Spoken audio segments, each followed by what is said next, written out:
देश के प्रधानमंत्री नरेंद्र मोदी के वाराणसी दौरे के मद्देनजर कांग्रेस के प्रमुख नेताओं को हाउस अरेस्ट कर नजरबंद कर दिया गया है। कांग्रेस के प्रदेश अध्यक्ष अजय राय की गिरफ्तारी के बाद आजमगढ़ में भी कई कांग्रेसी नेताओं को हाउस अरेस्ट किया गया। जिला कांग्रेस कमेटी आजमगढ़ के अध्यक्ष कौशल कुमार सिंह मुन्ना राय को पुलिस प्रशासन ने उनके आवास पर नजरबंद कर दिया। इसी कड़ी में आजमगढ़ में अखिल भारतीय कांग्रेस कमेटी के पूर्व सदस्य रामवद यादव को भी उनके आवास पर हाउस अरेस्ट किया गया। आजमगढ़ जनपद में खबर है कि कई कांग्रेस पदाधिकारियों और कार्यकर्ताओं को उनके घरों में पुलिस द्वारा नजरबंद किया गया है। कांग्रेस नेताओं ने इसे लोकतंत्र की हत्या और अभिव्यक्ति की स्वतंत्रता का दमन बताया। उनका कहना है कि सत्ता के दबाव में प्रशासन विपक्षी आवाज़ों को कुचलने का काम कर रहा है। टेलीफोनिक बातचीत में जिला अध्यक्ष मुन्ना राय ने कहा कि मुझे मेरे घर में ही कैद कर दिया गया। यह लोकतंत्र का मजाक है। जनता की आवाज़ उठाना हमारा संवैधानिक अधिकार है, लेकिन भाजपा सरकार विपक्ष को डराने और दबाने का काम कर रही है।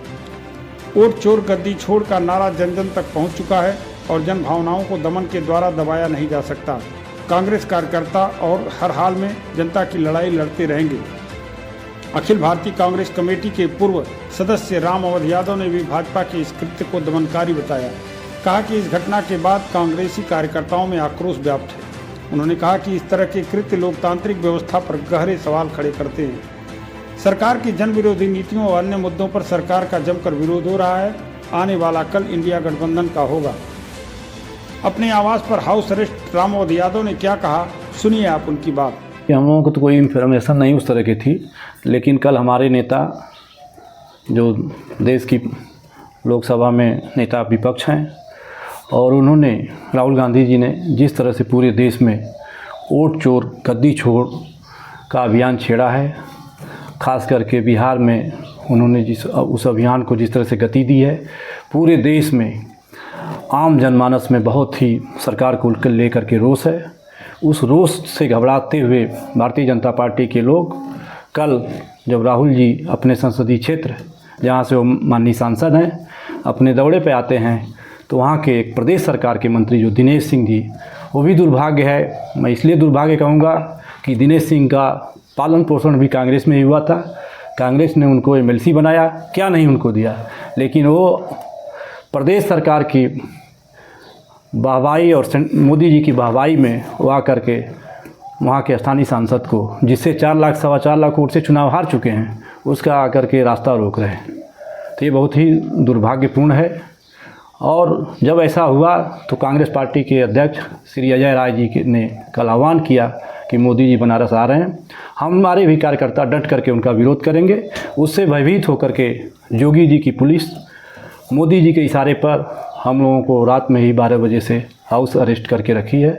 यह बहुत ही दुर्भाग्यपूर्ण है, क्योंकि लोकतंत्र में विपक्ष का काम है कि जनता के मुद्दों को मजबूती से उठाए, और जब विपक्ष मजबूती से जनता की आवाज़ उठाता है तो उसका सार्थक लाभ सरकार को भी मिलता है। लेकिन ये तानाशाह सरकार है, यह नहीं चाहती कि हमारी खिलाफ कोई बोले।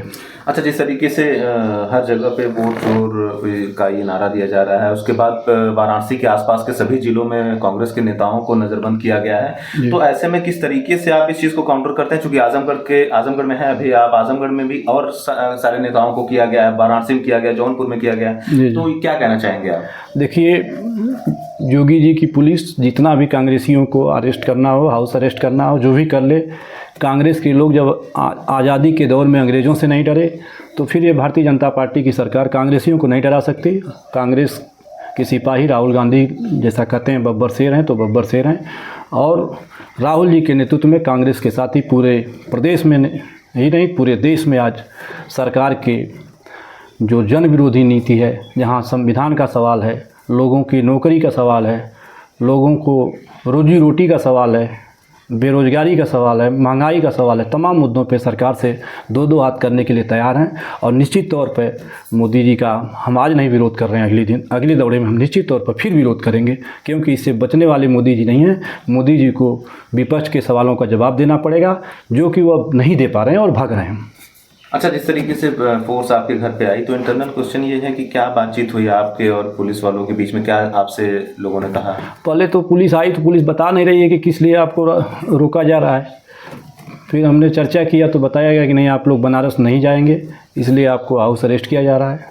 क्या आप उस तैयारी में थे, क्या बनारस जाने की तैयारी? चूँकि हमारे प्रदेश अध्यक्ष जी का आह्वान था, हम लोग भी प्रदेश के पदाधिकारी हैं, तो निश्चित तौर पे हम लोग अपने नेता के आह्वान पे बनारस जाते और निश्चित मोदी जी का विरोध करते, लेकिन उस विरोध से बचने के लिए सरकार के इशारे पर पुलिस द्वारा हम लोगों को हाउस अरेस्ट किया गया। मीडिया के माध्यम से आप क्या संदेश देना चाहेंगे, चूँकि आप हाउस अरेस्ट हैं अभी?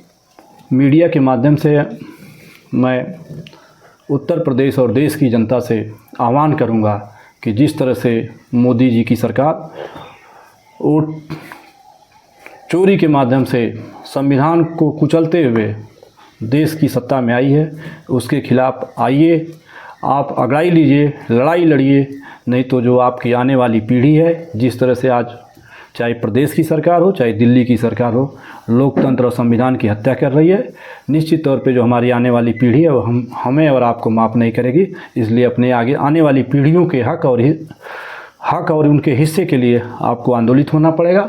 और सरकारें तो आती जाती रहती हैं, मोदी जी की क्या सरकार है, कई दिन की है। निश्चित तौर पे हम उत्तर प्रदेश में 2027 में इंडिया गठबंधन के नेतृत्व में योगी जी की भी सरकार को परास्त करेंगे और 2029 में तो मोदी जी का जाना ही तय है। हो सकता है उसके पहले ही एक देश का ऐसा माहौल बने कि मोदी जी खुद इस्तीफा दे करके भागें और राहुल गांधी का नेतृत्व